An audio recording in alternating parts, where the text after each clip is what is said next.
The phone rang, and I answered, but the voice on the other end was my own, whispering, "You should not have come here." I was standing in a dimly lit hallway, surrounded by cobwebs, with no memory of how I got there. The voice on the phone seemed to be coming from all directions, echoing off the walls. I tried to speak, but my voice was frozen in my throat. Suddenly, the lights flickered, and I was back in my room, gasping for air. But the voice on the phone still lingered in my mind, haunting me. It all started a few weeks ago, when I was browsing through Craigslist, looking for a new place to live. I stumbled upon an ad for a free room in a beautiful mansion, with all amenities included. The ad seemed too good to be true, but I couldn't resist the temptation. I sent a message to the owner, and we arranged a meeting. The mansion was even more beautiful than I imagined, with sprawling gardens and a private lake. The owner, Mr. Smith, was a friendly old man who showed me around the house and explained the rules. I had to answer the phone whenever it rang, and I had to be respectful of the other tenants. I thought it was a fair deal, and I moved in the next day. The first few days were uneventful, but I started to notice strange things. The phone would ring at odd hours, and when I answered, there would be no one on the other end. I would hear strange noises in the night, like footsteps and whispers.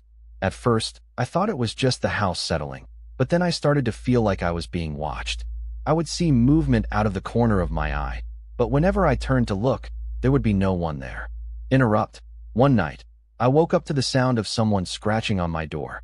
I tried to ignore it, but the scratching got louder and more insistent. I finally got out of bed and opened the door, but there was no one there. The scratching stopped, and I was left standing in the darkness, feeling like I was losing my mind. As the days went by, the strange occurrences escalated. I would find strange objects in my room, like old photographs and antique dolls. I would smell strange smells, like perfume and smoke. I started to feel like I was living in a nightmare, where nothing made sense. One day, I received a package with no return address. Inside, I found a VHS tape with a note that said, "Watch me." I was hesitant at first, but my curiosity got the better of me. I inserted the tape into the VCR, and what I saw changed everything. It was a video of myself, walking through the mansion, but it was not me. It was someone who looked like me, but with a twisted, sinister grin. I realized that I was not alone in the house, and that someone or something was playing a twisted game with me. I thought I had uncovered the truth, but it turned out to be just a small part of a larger puzzle. As I continued to explore the house, I stumbled upon a room that was locked and hidden behind a secret door. Inside, I found a series of journals belonging to the previous tenants. They told a story of a dark and sinister force that had taken over the house, manipulating and controlling everyone who lived there. I realized that I was just a pawn in a much larger game, and that Mr. Smith was not what he seemed. The journals also mentioned a mysterious figure, known only as the Voice, who was the mastermind behind the sinister forces at work in the house.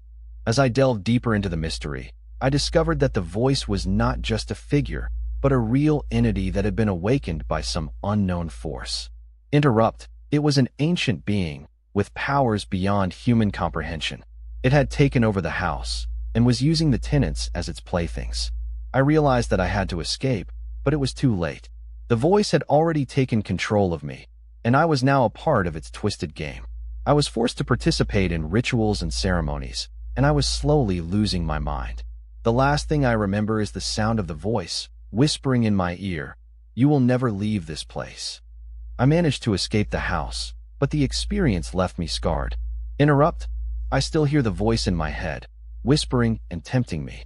I know that I will never be able to go back to my old life, and that I will always be haunted by the memories of what happened in that house. I am still trying to piece together the events of that fateful night, but some things are better left unremembered. The experience has left me with a lingering sense of dread, and I am always looking over my shoulder, waiting for the Voice to come back and claim me. I thought I had found a great deal, but it turned out to be a descent into madness. The house was a portal to a dark and sinister world, and I was just a pawn in a much larger game. I will never forget the terror I experienced, and I will always be haunted by the memories of what happened in that house. The question still lingers in my mind. What happened to the other tenants? And what is the true purpose of the Voice? Subscribe. I post a new story every day, and some of them are true. If you want to hear more scary stories, horror stories, and true scary stories, be sure to like and subscribe. Don't forget to turn on notifications so you can stay up to date with the latest scary tales. Thanks for listening, and I'll see you in the next video.